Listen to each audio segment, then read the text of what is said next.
Hi hello welcome back to സനാsedutips. അപ്പോൾ HSAയുടെ സിലബസ് ബേസ്ഡ് ക്ലാസ്സിൻ്റെ പുതിയൊരു ടോപ്പിക്കിലോട്ട് എല്ലാവർക്കും സ്വാഗതം. കഴിഞ്ഞ ക്ലാസ്സിൽ നമ്മൾ മോഡൽസ് ഓഫ് ടീച്ചിങ് എന്ന പാർട്ടാണ് ഡിസ്കസ് ചെയ്തത്. ഇനി നമുക്ക് പഠിക്കാനുള്ളത് ഈ ഒരു ഭാഗത്ത് methods and strategies of teaching the സബ്ജക്റ്റും ടെക്നിക്സ് ഓഫ് ഇൻഡിവിജ്വലൈസിങ് ഇൻസ്ട്രക്ഷൻ, ഈ രണ്ട് ഭാഗമാണ്. അപ്പോൾ ഈ ഒരു ഫസ്റ്റ് പാർട്ട് എന്ന് പറഞ്ഞ് ശരിക്കും നിങ്ങളുടെ സബ്ജക്റ്റ് റിലേറ്റഡ് ആണ് കേട്ടോ. അതായത് ഏതൊക്കെ മെത്തേഡ്സും സ്ട്രാറ്റജീസ് ആണോ നിങ്ങളുടെ കോഴ്സ് സബ്ജക്റ്റുമായി ബന്ധപ്പെട്ട് നിങ്ങൾ ഫോളോ ചെയ്യേണ്ട അങ്ങനത്തെ രീതിയിലുള്ള ജനറൽ ക്വസ്റ്റ്യൻസ് ആയിരിക്കും ഈ ഒരു ഭാഗത്ത് നിന്ന് വരിക കേട്ടോ. അപ്പോൾ methods and strategies of teaching the subject means നിങ്ങളുടെ സബ്ജക്റ്റോട് റിലേറ്റ് ചെയ്ത് വരുന്നൊരു ഭാഗമാണ്. അപ്പോൾ നിങ്ങളുടെ സബ്ജക്റ്റ് ഇപ്പോൾ സോഷ്യൽ സയൻസ് ആണെങ്കിൽ സിമ്പോസിയം അങ്ങനത്തെ കാര്യങ്ങളൊക്കെ ഇമ്പോർട്ടൻസ് കൊടുത്ത് പഠിക്കുക. അതുപോലെ തന്നെ ബാക്കി സയൻസ് ബേസ്ഡ് ഒക്കെ ആണെങ്കിൽ ലബോറട്ടറി മെത്തേഡും അങ്ങനെ കുറേ കാര്യങ്ങളൊക്കെ ഉണ്ടല്ലോ. അപ്പോൾ അതുമായി ബന്ധപ്പെട്ടിട്ടായിരിക്കും കൂടുതലും ചാൻസസ്. സോ ആ സബ്ജക്റ്റ് ഏരിയയുമായി ബന്ധപ്പെട്ടാണ് ഈ ഒരു ടോപ്പിക്ക് പഠിക്കേണ്ടത്. അപ്പോൾ നമ്മൾ കോമൺ ആയിട്ട് ഈ രണ്ട് സെഷനിൽ നിന്നും ചോദിക്കുന്ന, അതായത് എല്ലാവർക്കും ചോദിക്കുന്ന കുറച്ച് ഇമ്പോർട്ടൻ്റ് ആയിട്ട് വരുന്ന കുറച്ച് പോയിൻറ്റ്സ് ഉണ്ട്. അതാണ് ഇന്നത്തെ ഒരു ക്ലാസ്സിൽ നമ്മൾ ഡിസ്കസ് ചെയ്യുന്നത്. കോമൺ ആയിട്ട് എല്ലാവർക്കും അറിഞ്ഞിരിക്കേണ്ട ഇമ്പോർട്ടൻ്റ് ആയിട്ട് പ്രീവിയസ് ഇയറിൽ ചോദിച്ച കുറച്ച് മെത്തേഡ്സ് ആണ് കേട്ടോ. നമുക്ക് പ്രോജക്റ്റ് മെത്തേഡ് നമുക്ക് ക്വസ്റ്റ്യൻ പേപ്പറിൽ കാണാറുള്ളതാണ്. പ്രോജക്റ്റ് മെത്തേഡിൻ്റെ പഠിക്കേണ്ടത് ഈ ഒരു ഡെഫിനേഷനാണ് കേട്ടോ. അപ്പോൾ ഈ ഒരു ഡെഫിനേഷൻ തന്നേക്കുന്നത് വില്യം കിൽപാട്രിക് ആണ്. A project method is a whole hearted purposeful activity proceeding in a social environment. ഇങ്ങനത്തെ ഒരു ഡെഫിനേഷൻ തന്നത് വില്യം കിൽപാട്രിക് ആണ്. അപ്പോൾ ക്വസ്റ്റ്യൻ ഇങ്ങനെയാണ് വരാറ്: dash is a whole hearted purposeful activity proceeding in a social environment. ഏതാണ് project എന്ന് പറയുന്ന ഒരു ഹോൾ ഹേർട്ടഡ് പർപ്പസ്ഫുൾ ആക്ടിവിറ്റിയാണ്. ഒരു സോഷ്യൽ എൻവയോൺമെൻറ്റിൽ നടക്കുന്ന പേർപ്പസ്ഫുള്ളി നടക്കുന്ന ഒരു ആക്ടിവിറ്റി എന്ന രീതിയിൽ ഡിഫൈൻ ചെയ്തത് വില്യം കിൽപാട്രിക് ആണ്. സോ അത് പ്രോജക്റ്റ് എന്നുള്ളതാണ്. സോ ഇതൊരു ഇമ്പോർട്ടൻറ്റ് പ്രീവിയസ് ഇയർ ക്വസ്റ്റ്യൻ ആണ്. ഇതിൻ്റെ കൂടെ തന്നെ നിങ്ങൾ J.S. സ്റ്റീവൻസൻ്റെ ഒരു ഡെഫിനേഷൻ കൂടി പഠിച്ചു വെച്ചേക്കുക. A project is a problematic and act carry to completion in its natural setting. Project എന്ന് പറയുന്ന ഒരു പ്രോബ്ലമാറ്റിക് ആക്റ്റാണ്. That is carry to completion in its natural സെറ്റിങ്ങിൽ കംപ്ലീറ്റ് ചെയ്യുന്ന ഒരു പ്രോബ്ലമാറ്റിക് ആക്റ്റാണ് പ്രോജക്റ്റ് എന്ന രീതിയിൽ ഡിഫൈൻ ചെയ്തത് J.S. സ്റ്റീവൻസൺ. അപ്പോൾ ജസ്റ്റ് ഈ ഒരു പേരുകളും ആ ഒരു ഡെഫിനേഷനും ഇത് വെരി ഇമ്പോർട്ടൻറ്റ്. ഒത്തിരി പ്രാവശ്യം പ്രീവിയസ്ലി ചോദിച്ചതാണ്. അപ്പോൾ ഇതും ഓപ്ഷൻസ് ആയിട്ട് കണ്ടിട്ടുണ്ട് ഈ ഒരു ഡെഫിനേഷൻ. അപ്പോൾ ഇതൊരു സംഭവം ഒന്ന് ഓർത്ത് വെച്ചേക്കുക കേട്ടോ. ഇനി അടുത്ത് നമ്മുടെ പ്രോജക്റ്റ് മെത്തേഡിൻ്റെ സ്റ്റെപ്സ്. അപ്പോൾ നോക്കാം എന്തായിരിക്കും. ജനറലായിട്ട് പറയുകയാണെങ്കിൽ പ്രോജക്റ്റ് സെലക്ട് ചെയ്യുക, അതിന് പ്ലാൻ ചെയ്യുക, പ്രോപ്പർ പ്ലാൻ ചെയ്യുക, executing the project, then evaluation ചെയ്യുക, റെക്കോർഡ് ചെയ്യുക അല്ലേ. അപ്പോൾ നിങ്ങൾ പ്രോജക്റ്റ് മെത്തേഡിൻ്റെ ഓപ്ഷൻസ് തരുമ്പോൾ ചിലപ്പോൾ ചെറുതായിട്ട് അങ്ങോട്ടും ഇങ്ങോട്ടൊക്കെ മാറിത്തരാം. എന്നിരുന്നാലും കറക്റ്റ് ഓർഡറിൽ നമുക്ക് അത് വായിച്ച് നോക്കിയിട്ട് ഏതൊക്കെയായിരിക്കും കറക്റ്റായിട്ട് വരുന്ന രീതി നിങ്ങൾ ഓർത്ത് ചെയ്യേണ്ടതാണ് കേട്ടോ. അപ്പോൾ വേറൊരു രീതിക്കാണെങ്കിൽ നോക്കൂ, സ്റ്റെപ്സിൻ്റെ പ്രോജക്റ്റ് മെത്തേഡ് എന്ന് പറയുന്നു. സിറ്റുവേഷൻ പ്രൊവൈഡ് ചെയ്യുക, അതുപോലെ തന്നെ proposing and choosing the project propose ചെയ്യുക ആൻഡ് ചൂസ് ചെയ്യുക, അതിനുശേഷം പ്ലാൻ ചെയ്യുക, എക്സിക്യൂട്ട് ചെയ്യുക, ഇവാലുവേറ്റ് ചെയ്യുക, റെക്കോർഡിങ് ചെയ്യുക. അപ്പോൾ ഇങ്ങനെയും മെത്തേഡ്സ് വരാം. സോ ഏകദേശം മീനിങ് മനസ്സിലാക്കിയാൽ മതി. ഏതിന് ശേഷമാണ്, അതായത് നമുക്കറിയാം പ്ലാനിങ്ങിന് ശേഷം മാത്രം എക്സിക്യൂട്ട് ചെയ്യുള്ളൂ. എക്സിക്യൂട്ട് ചെയ്തതിന് പിന്നെ അതിനുശേഷം ഇതിന് ഇവാലുവേഷൻ ചെയ്യും, ദെൻ റെക്കോർഡിങ് ചെയ്യും. അങ്ങനെ നിങ്ങൾ കണക്ട് ചെയ്ത് ഓർത്ത് വെച്ചാൽ മതി കേട്ടോ. അപ്പോൾ നോക്കൂ, providing or creating the situation, proposing അല്ലെങ്കിൽ ചൂസിങ് ദ പ്രോജക്റ്റ്, പ്ലാൻ ചെയ്യുക, ദെൻ അതിന് എക്സിക്യൂട്ട് ചെയ്യുക, ഇവാലുവേറ്റ് ചെയ്യുക, റെക്കോർഡിങ്സ്. ഇത്രയാണ് പ്രോജക്റ്റ് മെത്തേഡിന് സ്റ്റെപ്സ് ആയിട്ട് വരുന്നത്. ഇതും പ്രീവിയസ് ഇയർ ക്വസ്റ്റ്യൻസ് നമ്മൾ കണ്ടിട്ടുള്ളതാണ്. അപ്പോൾ കറക്റ്റ് ഓർഡർ ഏതാണ് എന്ന രീതിയിലാണ് ചോദിക്കാറ് കേട്ടോ. ഇനി അടുത്തത് അറിഞ്ഞിരിക്കേണ്ടത് നമ്മുടെ പ്രോജക്റ്റ് മെത്തേഡിൻ്റെ പ്രിൻസിപ്പിൾസ് ആയിട്ട് പറഞ്ഞിരിക്കുന്ന കാര്യം, പ്രിൻസിപ്പിൾ ഓഫ് ഡെഫിനറ്റ് പേർപ്പസ്. അപ്പോൾ നമുക്ക് എന്തും ഒരു പേർപ്പസ്ഫുൾ ആയിട്ടുള്ള ഒരു വർക്കാണ് പ്രോജക്റ്റ് എന്ന് പറയുന്നത്. സോ പേർപ്പസ്ഫുൾ എന്നുള്ളതാണ്. Then principle of definite purpose എന്നുള്ളത് ഒരു പ്രിൻസിപ്പിളാണ്. Then freedom, utility, experience based ആണ് പ്രോജക്റ്റ്, ദെൻ ആക്ടിവിറ്റി ബേസ്ഡ് ആണ്, റിയാലിറ്റി ബേസ്ഡ് ആണ്, ദെൻ സോഷ്യൽ എക്സ്പീരിയൻസ് എല്ലാം ഇതിൽ വരുന്നതാണ്. So principles of project method വരുന്നതാണ് പ്രിൻസിപ്പിൾ ഓഫ് ഡെഫിനറ്റ്. ഇതിൻ്റെ ഉള്ളിലോട്ട് അങ്ങനെ ഡീപ്പായി പഠിക്കുന്ന കാര്യം ജസ്റ്റ് ഈ പേരിലൊന്ന് മാത്രം, ഈ ഹൈലൈറ്റ് ചെയ്ത് വരുന്ന സംഭവങ്ങൾ മാത്രം ഒന്ന് ഓർത്താൽ മതി കേട്ടോ. അപ്പോൾ ഇത്രയും ഓപ്ഷൻസ് തന്നിട്ട് ഇതിൽ പെടാത്തത് ഏത്, അല്ലെങ്കിൽ പ്രോജക്റ്റ് മെത്തേഡിൻ്റെ പ്രിൻസിപ്പിൾസ് വരാതെ വേറെ എന്തെങ്കിലും ഒരു പ്രിൻസിപ്പിൾ തന്ന് ചോദിക്കാം അല്ലേ. അതുകൊണ്ടാണ് ഈ ഒരു സംഭവം ഒന്നും കൂടി ഹൈലൈറ്റ് ചെയ്ത് പറയുന്നത് കേട്ടോ. ഇതൊന്ന് ഓർത്ത് വെച്ചേക്കുക. ഇനി അടുത്തത് ഇമ്പോർട്ടൻ്റ് ആണ്, വെരി വെരി ഇമ്പോർട്ടൻ്റ് ആണ്. ഫാദർ ഓഫ് പ്രോജക്റ്റ് മെത്തേഡ് ചോദിക്കുകയാണെങ്കിൽ കിൽപാട്രിക് ആണ് കേട്ടോ. Father of project method Kilpatrick ആണ്. അപ്പോൾ ഇത് ശരിക്കും പറഞ്ഞാൽ പ്രാഗ്മാറ്റിസത്തിൻ്റെ ഒരു കോൺട്രിബ്യൂഷൻ അല്ലെങ്കിൽ ജോൺ ഡ്യൂയുടെ കോൺട്രിബ്യൂഷൻ ആണെന്നുള്ള കാര്യങ്ങൾ ഓർത്ത് വെച്ചേക്കും. നമ്മൾ ഓപ്ഷൻസ് നോക്കണം കേട്ടോ. അപ്പോൾ ആരുടെ കോൺട്രിബ്യൂഷനാണ് ചോദിക്കുകയാണെങ്കിൽ ജോൺ ഡ്യൂയി ആണ്. കറക്റ്റായിട്ട് എടുത്ത് ചോദിക്കുകയാണ്. ഫാദർ ഓഫ് പ്രോജക്റ്റ് മെത്തേഡ് ആരാണെന്ന് എടുത്ത് ചോദിക്കുകയാണെങ്കിൽ അത് കിൽപാട്രിക് ആണ്. അപ്പോൾ ഇനി പ്രോജക്റ്റ് മെത്തേഡ് എന്ന് പറയുമ്പോൾ ഓർത്തിരിക്കുന്നത് സ്റ്റുഡൻറ്റ് സെൻറ്റേർഡ് ആയിട്ടുള്ള ടീച്ചിങ് അപ്രോച്ചാണ്. Where learners engaged in real world projects to acquire knowledge and skills. അപ്പോൾ കുട്ടികളുടെ എൻഗേജ്മെൻറ്റ് അല്ലെങ്കിൽ സ്റ്റുഡൻറ്റ് സെൻറ്റേർഡ് ആയിട്ടുള്ള ഒരു അപ്രോച്ചാണ്.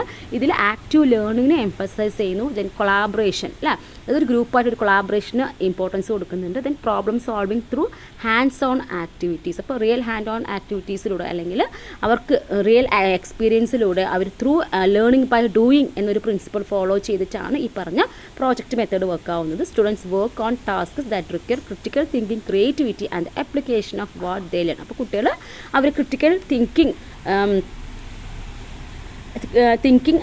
ആവശ്യമുള്ളത്, കുട്ടികളുടെ ക്രിയേറ്റിവിറ്റി, ഇതെല്ലാം ഈ നമ്മുടെ ഇപ്പോൾ പ്രോജക്റ്റ് മെത്തേഡിലൂടെ ഫോസ്റ്റർ ചെയ്യാൻ സഹായിക്കും. അതുമാത്രമല്ല കുട്ടികൾക്ക് അവർ പഠിച്ച കാര്യം അപ്ലൈ ചെയ്യാനുള്ള ഒരു ഓപ്പർച്യൂണിറ്റി കൂടി ഈ ഒരു പ്രോജക്റ്റ് മെത്തേഡിൽ കൊടുക്കാൻ സാധിക്കും. അപ്പോൾ ഇത്രയാണ് പ്രോജക്റ്റ് മെത്തേഡുമായി ബന്ധപ്പെട്ട് അറിഞ്ഞിരിക്കേണ്ട സംഭവങ്ങൾ കേട്ടോ. ഇനി ഒരു കാര്യം കൂടെ ഓർത്ത് വെച്ചേക്കാം, കുറച്ച് basic principles of project method വരുന്ന കുറച്ച് പ്രിൻസിപ്പിൾസ്, അതായത് സൈക്കോളജിക്കൽ പ്രിൻസിപ്പിൾസ് ഓഫ് ലേണിംഗ് എന്നിപ്പോൾ നമ്മൾ പറഞ്ഞു. ലേണിംഗ് ബൈ ഡൂയിങ്ങിനെ എംഫസൈസ് ചെയ്യുന്നതാണ് പ്രോജക്റ്റ് മെത്തേഡ്, അല്ലെങ്കിൽ ലേണിംഗ് ബൈ ലിവിങ് എന്നും കാണാറുണ്ട്. Then children learn better through association, corporation, act. ഇപ്പോൾ കുട്ടികൾ ഏറ്റവും കൂടുതൽ ലേൺ ചെയ്യുന്നത് എങ്ങനെയാണ്? ഒരു സോഷ്യൽ എൻവയോൺമെൻറ്റിൽ പോകുമ്പോൾ, അല്ലെങ്കിൽ കോപ്പറേഷനോട് അല്ലെങ്കിൽ ആക്ടിവിറ്റി ബേസ്ഡ് ആകുമ്പോഴാണ് അല്ലേ. സോ അതാണ് ഇതിൽ ഓർക്കേണ്ടത്. ദെൻ നമ്മൾ ഏത് ലോസ് ഓഫ് ലേണിങ്ങുമായി ബന്ധപ്പെട്ടത് എന്ന് ചോദിക്കുകയാണ് ഓർക്കുക. സൈക്കോളജിക്കൽ ലോസ് ഓഫ് ലേണിംഗ്, നമ്മുടെ പ്രോജക്റ്റ് മെത്തേഡുമായി ബന്ധപ്പെട്ട കണക്ട് ചെയ്ത് വരുന്ന ലോസ് ഓഫ് ലേണിംഗ് എന്ന് പറയുന്നത് ലോസ് ഓഫ് റെഡിനെസ്സും ലോ ഓഫ് എക്സസൈസും ലോ ഓഫ് ഇഫക്റ്റും ആണ് കേട്ടോ. അപ്പോൾ ഇതിൻ്റെ ഉള്ളിലുള്ള കാര്യം നമ്മുടെ ലോസ് ഓഫ് ലേണിങ്ങുമായിട്ട് ബന്ധപ്പെട്ട കാര്യം. അപ്പോൾ ഡീറ്റെയിൽഡ് ആയിട്ട് അറിയേണ്ട, ഇതുമായി ബന്ധപ്പെട്ടതാണ് നമ്മുടെ പ്രോജക്റ്റ് മെത്തേഡ്. അപ്പോൾ സൈക്കോളജിക്കൽ ലോസ് ഓഫ് ലേണിംഗ്, അപ്പോൾ നമ്മുടെ ഈ ഒരു പ്രോജക്റ്റ് മെത്തേഡുമായി ബന്ധപ്പെട്ട ലോസ് ഓഫ് ലേണിംഗ് ഏതാണ് എന്ന് ചോദിക്കുകയാണ് ഓർത്ത് വെച്ചേക്കുക. Law of readiness, law of exercise, law of effect. ഇത്ര മതി. നമ്മൾ മെയിൻ പോയിൻറ്റ്സ് മാത്രം എക്സാം ഓറിയൻറ്റഡ് ആയിട്ട് പറഞ്ഞു പോവാണ് കേട്ടോ. ഇനി അടുത്തത് നമുക്ക് അറിയേണ്ടതാണ് പ്രോബ്ലം സോൾവിങ് മെത്തേഡ്. ഇതിൻ്റെയും സ്റ്റെപ്സൊക്കെ നമുക്ക് എക്സാമിന് ചോദിക്കാറുണ്ട് കേട്ടോ, പ്രോബ്ലം സോൾവിങ് മെത്തേഡുമായി ബന്ധപ്പെട്ട്. അപ്പോൾ ഇതും എന്താണ്? ലേണേഴ്സ് സെൻറ്റേർഡ് അപ്രോച്ചാണ് that encourages students to apply critical thinking, reasoning and creativity to solve challenges. അപ്പോൾ ചാലഞ്ചസ് സോൾവ് ചെയ്യാൻ കുട്ടികളെ എൻകറേജ് ചെയ്യുന്ന ഒരു ലേണിംഗ് ടീച്ചിങ് സ്ട്രാറ്റജിയാണ് പ്രോബ്ലം സോൾവിങ് മെത്തേഡ് എന്ന് പറയുന്നത്. It focuses on developing students ability to identify problems. അപ്പോൾ കുട്ടികൾക്ക് പ്രോബ്ലംസ് ഐഡൻറ്റിഫൈ ചെയ്യാനും അതിനുള്ള സൊല്യൂഷൻസ്, അതുമായി ബന്ധപ്പെട്ട സൊല്യൂഷൻസ് എക്സ്പ്ലോർ ചെയ്യാനും and apply their knowledge in the range of scenarios. അപ്പോൾ ആ ഒരു സിറ്റുവേഷനുമായി ബന്ധപ്പെട്ട് അവർ പ്രീവിയസ് നോളജ് എല്ലാം യൂസ് ചെയ്ത് ആ ഒരു പ്രോബ്ലം സോൾവ് ചെയ്യാനുള്ള ആ ഒരു കാപ്പബിലിറ്റി ഉണ്ടാക്കിയെടുക്കുക എന്നതാണ് ഈ പ്രോബ്ലം സോൾവിംഗ് മെത്തേഡിന് ഹൈലൈറ്റ് ആയിട്ട് വരുന്ന കാര്യം. This method aims to encourage independent thinking. അപ്പോൾ ഇൻഡിപെൻഡൻറ്റ് തിങ്കിങ്ങിനെ എൻകറേജ് ചെയ്യുന്നുണ്ട്. And deepen understanding of topics to make it more achievable to apply them to real life situations. അപ്പോൾ റിയൽ ലൈഫ് സിറ്റുവേഷൻ അപ്ലൈ ചെയ്യുന്ന രീതിയിൽ കുട്ടികളെ സ്വന്തമായിട്ട് തിങ്ക് ചെയ്യിപ്പിക്കുക എന്ന സംഭവമൊക്കെയാണ് ഇതിൽ മെയിനായിട്ട് വരുന്ന കുറച്ച് എയിമായിട്ട് പറയുന്നത്. ഓക്കെ, നിങ്ങൾക്കൊരു ഐഡിയ കിട്ടിക്കാളും ഇത്രയും പോയിൻറ്റ്സ് പറയുന്നത് കുറച്ചൊരു ഐഡിയ കിട്ടാൻ വേണ്ടിയിട്ടാണ് കേട്ടോ. അപ്പോൾ ഇതൊക്കെ നിങ്ങൾക്ക് കാണാണ്ട് പഠിക്കേണ്ട ആവശ്യമില്ല, പോയിൻറ്റ്സ് മെയിനായിട്ട് വരുന്ന കാര്യങ്ങൾ പഠിച്ചാൽ മതി കേട്ടോ. ഇനി steps involve in problem solving method, ഇത് ഇമ്പോർട്ടൻ്റ് ആണ്, പ്രീവിയസ് ഇയർ ക്വസ്റ്റ്യൻസിൽ കണ്ടതാണ് കേട്ടോ. അപ്പോൾ ഏതൊക്കെ സ്റ്റെപ്സ് ആണെന്നുള്ള കാര്യം നമുക്ക് നോക്കാം. ഐഡൻറ്റിഫൈയിങ് ദ പ്രോബ്ലം ഐഡൻറ്റിഫൈ ചെയ്യുക. Then defining the problem define ചെയ്യുക. ദെൻ പ്രോബ്ലമായി ബന്ധപ്പെട്ട ഹൈപ്പോത്തസിസ് ഫോർമുലേറ്റ് ചെയ്യുക, അത് ഹൈപ്പോത്തസിസിനെ ടെസ്റ്റ് ചെയ്യുക. ദെൻ അതിന് പറ്റിയ ഒരു സൊല്യൂഷൻ സെലക്ട് ചെയ്യുക. Okay, identifying the problem, defining the problem, formulation of hypothesis, testing of hypothesis, selection of the best solution. ഇത്രയാണ് നമ്മുടെ പ്രോബ്ലം സോൾവിംഗ് മെത്തേഡിൻ്റെ അല്ലെങ്കിൽ പ്രോബ്ലം സോൾവിംഗ് മെത്തേഡിൻ്റെ സ്റ്റെപ്സ് ആയിട്ട് വരുന്നത്. ഇത് പ്രീവിയസ് ഇയർ ക്വസ്റ്റ്യൻ ആണ്, പഠിച്ചു വെച്ചിരിക്കണം, ഇമ്പോർട്ടൻ്റ് ആണ് കേട്ടോ. ഇനി അടുത്തൊരു മെത്തേഡ് എന്ന് പറഞ്ഞാൽ ഹ്യൂറിസ്റ്റിക് ടീച്ചിങ് മെത്തേഡാണ്. ഈ ഹ്യൂറിസ്റ്റിക് ടീച്ചിങ് മെത്തേഡ് എന്ന് പറയുമ്പോൾ അതും ഒരു സ്റ്റുഡൻറ്റ് സെൻറ്റേർഡ് ആയിട്ടുള്ള ഒരു മെത്തേഡ് തന്നെയാണ്. ക്രിട്ടിക്കൽ തിങ്കിങ്ങിനെ എംഫസൈസ് ചെയ്യാനും പ്രോബ്ലം സോൾവിങ് ആൻഡ് ക്രിയേറ്റിവിറ്റിനൊക്കെ എംഫസൈസ് ചെയ്യുന്ന മെത്തേഡാണ്. അതിന് ഇമ്പോർട്ടൻസ് കൊടുക്കുന്നതാണ് ഹ്യൂറിസ്റ്റിക് ടീച്ചിങ് മെത്തേഡ് എന്ന് പറയുന്നത്. In this method teacher act S A facilitator or guide. അപ്പോൾ ഇതിലും ടീച്ചറുടെ റോൾ എന്ന് പറയുന്ന ഒരു ഫെസിലിറ്റേറ്റർ അല്ലെങ്കിൽ ഒരു ഗൈഡാണ്. Encouraging students to explore and discover knowledge independent. കുട്ടികൾ ഇൻഡിപെൻഡൻ്റ് ആയിട്ട് നോളേജ് ഡിസ്കവർ ചെയ്യുക അല്ലെങ്കിൽ എക്സ്പ്ലോർ ചെയ്യാൻ ഉള്ള അതിനെ പ്രൊമോട്ട് ചെയ്യുന്ന ഒരു മെത്തേഡാണ് ഹ്യൂറിസ്റ്റിക് ടീച്ചിങ് മെത്തേഡ് എന്ന് പറയുന്നത്. അപ്പോൾ ഈ ഹ്യൂറിസ്റ്റിക്സ് എന്ന് പറയുന്നത് കംസ് ഫ്രം ദ ഗ്രീക്ക് വേർഡായ ഹ്യൂറിസ്കിൻ എന്നുള്ള വാക്കിൽ അല്ലെങ്കിൽ ഹ്യൂറിസ്കോ എന്ന വാക്കിൽ നിന്നാണ്. അതിൻ്റെ അർത്ഥം എന്താണ്? ടു ഡിസ്കവർ അല്ലെങ്കിൽ ടു ഫൈൻഡ് അല്ലെങ്കിൽ ഓർ ഡിസ്കവറിങ് അല്ലെങ്കിൽ ഫൈൻഡിങ് എന്നൊരു മീനിങ് ആണ് വരുന്നത് കേട്ടോ. ഓക്കെ ആണല്ലോ. അപ്പോൾ ഞാൻ ഈ പറഞ്ഞ കാര്യങ്ങൾ മാത്രം ഒന്ന് ഓർത്താൽ മതി കേട്ടോ. ഇനി ഇതുമായി ബന്ധപ്പെട്ട പേരൊന്ന് ഓർത്ത് വെച്ചേക്ക്, എക്സാമിൽ ചോദിച്ചിട്ടുണ്ട്. ഫൗണ്ടർ ഓഫ് ഹ്യൂറിസ്റ്റിക് മെത്തേഡ് എന്ന് പറയുന്നത് പ്രൊഫസർ ഹെൻറി എഡ്വേർഡ് ആംസം, HE ആംസ്ട്രോങ് ആണ് കേട്ടോ. HE ആംസ്ട്രോങ് ആണ് ഹ്യൂറിസ്റ്റിക് മെത്തേഡുമായി ബന്ധപ്പെട്ട വ്യക്തി. അത് ഇമ്പോർട്ടൻ്റ് ആണ്, ആ പേര് ഇമ്പോർട്ടൻ്റ് ആണ് കേട്ടോ. ഇനി ഈ ഒരു ഹ്യൂറിസ്റ്റിക് മെത്തേഡിൻ്റെ കീ പ്രിൻസിപ്പിൾ എന്ന് പറയുന്നത് ഓപ്പൺ എൻഡഡ് ക്വസ്റ്റ്യൻസ് ആണ്. അപ്പോൾ ഓപ്പൺ എൻഡഡ് ക്വസ്റ്റ്യൻസ് ആകുമ്പോൾ കുട്ടികൾക്ക് തിങ്ക് ചെയ്യാനും ക്രിട്ടിക്കലി തിങ്ക് ചെയ്യാനും ക്രിയേറ്റീവ് ആയിട്ടുള്ള കാര്യങ്ങൾ കണ്ടെത്താനും സഹായിക്കും അല്ലേ. So open ended questions need a correct answer and encourages students to think creatively and critically. അപ്പോൾ ക്രിട്ടിക്കൽ തിങ്കിങ് ക്രിയേറ്റീവ് ആയിട്ടുള്ള കാര്യങ്ങൾ തിങ്ക് ചെയ്യാനും സഹായിക്കുന്നതാണ് ഓപ്പൺ എൻഡഡ് ക്വസ്റ്റ്യൻസ്. അപ്പോൾ ഇത് തന്നെയാണ് ഇതിൻ്റെ ഒരു കീ പ്രിൻസിപ്പിളായിട്ട് പറയുന്നത്. By asking open ended questions the teacher can help students to develop problem solving skills and learn how to think independently. അപ്പോൾ ഒരു ഓപ്പൺ എൻഡഡ് ക്വസ്റ്റ്യൻസ് കൊടുക്കുന്നതിലൂടെ ടീച്ചർക്ക് എന്ത് ചെയ്യാൻ പറ്റും, കുട്ടികളിൽ പ്രോബ്ലം സോൾവിങ് സ്കിൽസ് ഡെവലപ്പ് ചെയ്യാനും അതുപോലെ തന്നെ എങ്ങനെ ഹൗ ടു തിങ്ക് ഇൻഡിപെൻഡൻ്റ് ആയിട്ട് തിങ്ക് ചെയ്യാൻ, എങ്ങനെ തിങ്ക് ചെയ്തുള്ള കാര്യം ലേൺ ചെയ്യാനും കുട്ടികൾക്ക് സഹായിക്കും കേട്ടോ. അപ്പോൾ ഇതാണ് ഇതുമായി ബന്ധപ്പെട്ട പോയിൻറ്റ്സ്. ഇനി അടുത്തത് കുറച്ച് പ്ലാനും അതുമായി ബന്ധപ്പെട്ട കുറച്ച് മെത്തേഡ്സ് അതുമായി ബന്ധപ്പെട്ട പേരുകളുണ്ടോ. അപ്പോൾ ഡാൾട്ടൺ പ്ലാൻ അല്ലെങ്കിൽ ഡാൾട്ടൺ മെത്തേഡ് നോക്കുകയാണെങ്കിൽ ഇതൊരു എഡ്യൂക്കേഷണൽ മെത്തേഡാണ്. ഇത് കൊണ്ടുവന്നത് ഹെലൻ പാർക്കാസ്റ്റ് ആണ്. അപ്പോൾ ഇതൊന്ന് പഠിച്ചു വെച്ചേക്കണം, പ്രീവിയസ് ഇയർ ക്വസ്റ്റ്യനിൽ കണ്ടതാണ്. ഇനി ഡിസ്കവറി മെത്തേഡ് ഓഫ് ടീച്ചിങ് നമുക്കറിയാം ബ്രൂണറുടെ ആണ് അല്ലേ. അപ്പോൾ അതും ഒന്ന് പഠിച്ചു വെച്ചേക്കാം കേട്ടോ. ഓക്കെ ആണല്ലോ. ഇനി അടുത്തത് ഇൻഡിവിജ്വലൈസ്ഡ് ഇൻസ്ട്രക്ഷൻ എന്നൊരു ടോപ്പിക്കാണ്. അപ്പോൾ നോക്കാം, individualised learning or individualised instruction is a method of teaching in which content, instructional technology and pace of learning are based upon the abilities and interest of each learner. അപ്പോൾ ഒരു individualised learning അല്ലെങ്കിൽ ഒരു individualised instruction എന്ന് പറയുമ്പോൾ ഒരു method of teaching ആണ്. In which ഇതിൽ വരുന്ന കണ്ടന്റും അല്ലെങ്കിൽ നമ്മുടെ ഇൻസ്ട്രക്ഷണൽ ടെക്നോളജിയും പേസ് ഓഫ് ലേണിംഗ്, അതായത് കുട്ടികളുടെ ഒരു ലേണിംഗ് എല്ലാം എന്തിനെ ബേസ് ചെയ്തിട്ടായിരിക്കും, depend upon the abilities and interest of each learner. ഓരോ കുട്ടികളുടെയും എബിലിറ്റീസും ഇൻട്രസ്റ്റിനും ബേസ് ചെയ്തിട്ടാണ് വരുന്നത്. ഓക്കെ, അപ്പോൾ ഈ പേസ് ഓഫ് ലേണിംഗ് എന്നൊരു ടേം ഒന്ന് നോട്ട് ചെയ്യുക. പേസ് ഓഫ് ലേണിംഗ് വെച്ച് കഴിഞ്ഞാൽ refers to speed at which and individual progresses through education. അപ്പോൾ നമ്മളൊരു എഡ്യൂക്കേഷൻ കണ്ടിട്ടുമ്പോൾ കുട്ടികളെ എത്രമാത്രം അത് ഗ്രാസ്പ് ചെയ്യുന്നു, അതിൻ്റെ സ്പീഡ് എന്ന് പറയുന്നത് ഓരോരുത്തർക്കും ഡിഫറെൻ്റ് ആയിരിക്കും. അതാണ് ഈ പേസ് ഓഫ് ലേണിംഗ്. അപ്പോൾ എൻ്റെ പേസ് ഓഫ് ലേണിംഗ് പോലെയാലും മറ്റുള്ളവരുടെ അല്ലേ. അപ്പോൾ ഓരോരും വ്യത്യാസമുണ്ടാകും. സോ അതെല്ലാം മനസ്സിലാക്കിക്കൊണ്ട് അവർക്ക് പറ്റുന്ന നല്ല രീതിയിലുള്ള ഒരു മെത്തേഡ് ചൂസ് ചെയ്യുക എന്നുള്ളതാണ് കേട്ടോ. So the pace of learning refers to the speed at which an individual progresses through educational content. അപ്പോൾ ഒരു മീനിങ് ജസ്റ്റ് ഒന്ന് അറിഞ്ഞിരിക്കാൻ വേണ്ടിയിട്ടാണ്. അപ്പോൾ individualized instruction refers to the usage of strategies, resources and assessment to meet the need of one particular learner. അപ്പോൾ നോക്കൂ, individualised instruction എന്ന് പറയുമ്പോൾ ഇതിൽ റെഫർ ചെയ്യുന്നത് എന്താണ്, നമ്മൾ യൂസ് ചെയ്യുന്ന സ്ട്രാറ്റജീസും റിസോഴ്സസും അസസ്മെൻറ്റ്സ് എല്ലാം എന്തിനെ മീറ്റ് ചെയ്യണം, കുട്ടികളുടെ ഓരോ കുട്ടികളുടെയും പെർട്ടിക്കുലർ ലേണർ നീഡിനെ മീറ്റ് ചെയ്യുന്ന രീതിയിലായിരിക്കണം.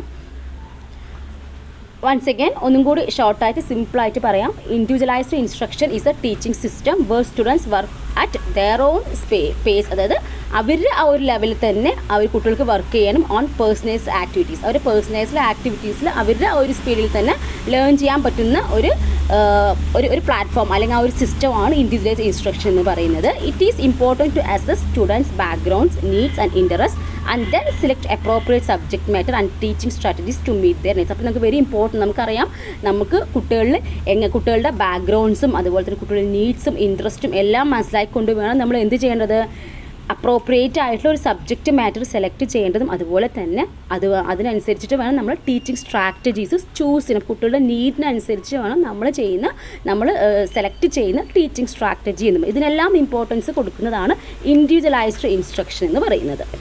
അപ്പോൾ ഇൻഡിവിജ്വലൈസ്ഡ് ഇൻസ്ട്രക്ഷനുമായി ബന്ധപ്പെട്ട കുറച്ച് കാര്യം. അപ്പോൾ നമുക്ക് എങ്ങനെയൊക്കെ അത് ഏതൊക്കെ ടെക്നിക്സ് ആണെന്ന് പറഞ്ഞാൽ നമുക്കറിയാം. കോപ്പറേറ്റീവ് ലേണിംഗ് നമുക്ക് പറയാം അല്ലേ, ദെൻ വിർച്വൽ സിമുലേഷൻ യൂസ് ചെയ്യാം, പ്രോജക്റ്റ് ബേസ്ഡ് ആയിട്ടുള്ള ലേണിംഗ് കൊടുക്കാം, ഹാൻഡ്സ് ഓൺ ആക്ടിവിറ്റീസിലൂടെ അത് എഫക്റ്റീവ് ആക്കാം, ഇൻക്വയറി ബേസ്ഡ് ലെസൺ കൊടുക്കാം, കൺസെപ്റ്റ് ഫോർമേഷനിലൂടെ പോലത്തെ നമ്മുടെ ICT യൂസ് ചെയ്തിട്ടെല്ലാം നമുക്ക് എന്ത് ചെയ്യാൻ പറ്റും, ഈ ഇൻഡിവിജ്വലൈസ്ഡ് ഇൻസ്ട്രക്ഷൻ കുറച്ചും കൂടി ഇഫക്റ്റീവ് ആക്കാൻ സഹായിക്കും.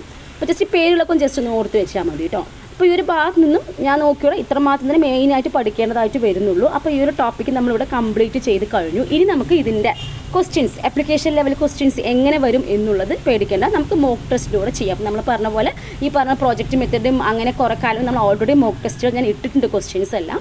അപ്പോൾ അതുകൊണ്ട് ഇതുമായി ബന്ധപ്പെട്ട ഇനിയും നമുക്ക് വരും മോക്ക് ടെസ്റ്റുകളുടെ സെഷനിൽ കൂടുതൽ പോയിന്റ്സ് എല്ലാം പഠിക്കും. അതുപോലെ തന്നെ നിങ്ങൾ ഈ ഒരു സംഭവം പഠിക്കുമ്പോൾ നമ്മൾ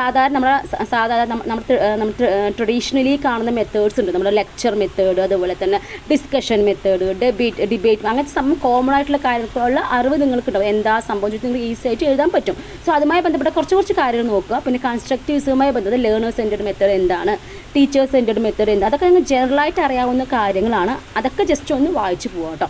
അപ്പോൾ നമുക്ക് വേണമെങ്കിൽ അതിൻ്റെയും ഞാൻ മോക്ക് ടെസ്റ്റിൽ ഞാൻ ഇൻക്ലൂഡ് ചെയ്യിപ്പിക്കാം കേട്ടോ. അപ്പോൾ കൂടുതൽ മോക്ക് ടെസ്റ്റുകൾ ഇത് പറഞ്ഞ പോലെ ഈ ലേണേഴ്സ് സെൻറ്റേർഡ് മെത്തേഡുമായി ബന്ധപ്പെട്ട കാര്യം, നമ്മുടെ ആപ്റ്റിറ്റ്യൂഡ് ടൈപ്പ് ക്വസ്റ്റ്യൻസ് ഒക്കെ ഉണ്ടല്ലോ, അതെന്തായാലും നമ്മൾ മോക്ക് ടെസ്റ്റ് ചെയ്യുമ്പോൾ അപ്ലിക്കേഷൻ ലെവൽ ക്വസ്റ്റ്യൻസ് ചെയ്യത്തുള്ളൂ. അപ്പോൾ അതിൽ ഈ പറഞ്ഞ പോലെ ആപ്റ്റിറ്റ്യൂഡ് ലെവൽ നമ്മൾ ഈ ഒരു ഭാഗത്തുമായി ചോദിക്കാൻ പറ്റുന്ന ക്വസ്റ്റ്യൻസ് എല്ലാം ഉൾപ്പെടുത്താം. അപ്പോൾ നിങ്ങൾ ശ്രദ്ധിക്കുന്ന കൺസ്ട്രക്റ്റിവിസം ബേസ് ആയിട്ട് ലേണേഴ്സ് സെൻറ്റേർഡ് അപ്രോച്ച് എന്താണ്, അപ്പോൾ ലേണേഴ്സിന് ഇമ്പോർട്ടൻസ് കൊടുക്കുന്നതാണ് എന്നുള്ള കാര്യങ്ങൾക്ക് ഓർത്ത് വയ്ക്കുക. അത്ര കൺസ്ട്രക്റ്റിവിസം ഫോളോ ചെയ്യും, ലേണിംഗ് ബൈ ഡൂയിങ് ഇമ്പോർട്ടൻസ് കൊടുക്കും എന്ന കാര്യങ്ങൾക്കൊന്ന് ഓർത്ത് വെച്ചേക്കാം. പിന്നെ നമ്മൾ ട്രഡീഷണൽ മെത്തേഡ്, നമ്മൾ ലെക്ചർ മെത്തേഡ് പോലുള്ള സംഭവങ്ങളെ കുറിച്ചൊരു ഐഡിയ ഉണ്ടാക്കി. നിങ്ങൾക്കറിയാം ലെക്ചർ മെത്തേഡ് എന്ന് പറയുമ്പോൾ കുറേ ഓഡിയൻസിന് മുമ്പ് നിങ്ങൾക്ക് പ്രസൻറ്റ് ചെയ്യാൻ പറ്റുന്ന പക്ഷേ എല്ലാവർക്കും ഇഫക്റ്റീവ് ആവണമെന്നില്ല അല്ലേ. അപ്പോൾ അങ്ങനെ കുറച്ച് കാര്യങ്ങളൊന്ന് ഓർത്ത് വെച്ചാൽ മതി ഈ ഒരു ടോപ്പിക്കുമായിട്ട് ബന്ധപ്പെട്ട്. ക്ലിയർ ആയെന്ന് വിശ്വസിക്കുന്നു. അപ്പോൾ ഇത്രയേ ഉള്ളൂ കേട്ടോ. ഇനി നമുക്ക് അടുത്തത് കരിക്കുലം. ഈ ഒരു ടോപ്പിക്ക്, ഈ ഒരു ഭാഗം നമുക്ക് വളരെ ഇമ്പോർട്ടൻ്റ് ആണ്. അപ്പോൾ നെക്സ്റ്റ് ക്ലാസ്സിൽ ഇതിൻ്റെയും നമുക്ക് ക്ലാസ്സുകൾ സെറ്റ് ചെയ്യാം കേട്ടോ. അപ്പോൾ ഇതുമായി ബന്ധപ്പെട്ട ക്വസ്റ്റ്യൻസ് എല്ലാം നമുക്ക് ഡിസ്കസ് ചെയ്യാം. അപ്പോൾ നമ്മുടെ ക്ലാസ് ഇഷ്ടപ്പെട്ടാൽ എന്ത് ചെയ്യണം, ഒന്ന് ലൈക്ക് ചെയ്യണം, നിങ്ങളുടെ കൂട്ടുകാർക്കൊന്ന് ഷെയർ ചെയ്ത് കൊടുക്കണം. അതുപോലെ തന്നെ നിങ്ങളുടെ ഫീഡ്ബാക്ക് തീർച്ചയായിട്ടും അറിയിക്കുക കേട്ടോ. അപ്പോൾ വരും ദിവസങ്ങളിൽ നമ്മുടെ കൂടുതൽ ക്ലാസ്സുകൾ മാക്സിമം ഉൾപ്പെടുത്തുന്നതായിരിക്കും കേട്ടോ. മാക്സിമം ഈ ഒരു പോർഷൻ, നമ്മുടെ ഈ ഒരു മെത്തഡോളജി പാർട്ട് ഐ തിങ്ക് ഒരു 5-6 ക്ലാസ്സിൻ്റെ ഉള്ളിൽ പെട്ടെന്ന് തന്നെ തീർത്ത് തരാം കേട്ടോ. അപ്പോൾ ഇത് കഴിഞ്ഞാൽ പിന്നെ നമുക്ക് വേറെ എന്തെങ്കിലും മറ്റും നമ്മുടെ റിനൈൻസൻസും അങ്ങനെ സംഭവങ്ങളൊക്കെ ഉണ്ടല്ലോ, അതൊക്കെ നമുക്ക് ചെയ്ത് നമുക്ക് കുറച്ച് പ്രീവിയസ് ഇയർ ക്വസ്റ്റ്യൻസ് എല്ലാം നമുക്ക് വർക്കൗട്ട് ചെയ്ത് നോക്കാം. ഓക്കെ, അപ്പോൾ നമ്മുടെ മോക്ക് ടെസ്റ്റുകൾ റെഗുലറായിട്ട് ഫോളോ ചെയ്യുക. തീർച്ചയായിട്ടും ഈസി ആയിട്ട് 5-5 മാർക്ക് നിങ്ങൾക്ക് സ്കോർ ചെയ്യാൻ സാധിക്കട്ടെ. അപ്പോൾ നെക്സ്റ്റ് ക്ലാസ്സിന് വേണ്ടി വെയിറ്റ് ചെയ്യുക. Keep watching. Thank you.